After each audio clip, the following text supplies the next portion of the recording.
即时见证应用这个了，要付费的话，要注意看是不是1个礼拜以后会自动收费。网站建立工具，我们可以搜寻了。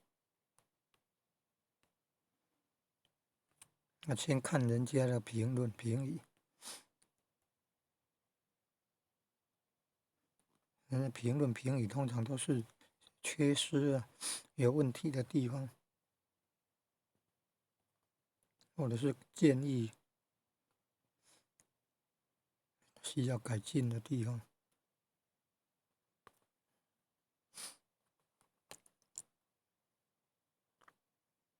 这个手机内部记忆体空间不够的时候，就来剩下100多 MB， 这样其他程式不容易执行，有的会故障，就到这个 Play 商店来下载安装，过程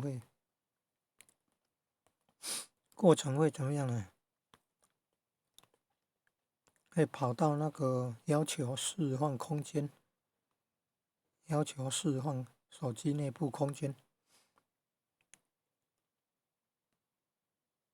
这网友说这个要付费呢，要小心付费，所以要先看那个看不懂收费标准，先看那个留言有没有看到收费啊？你看付费的帮我取消有没有？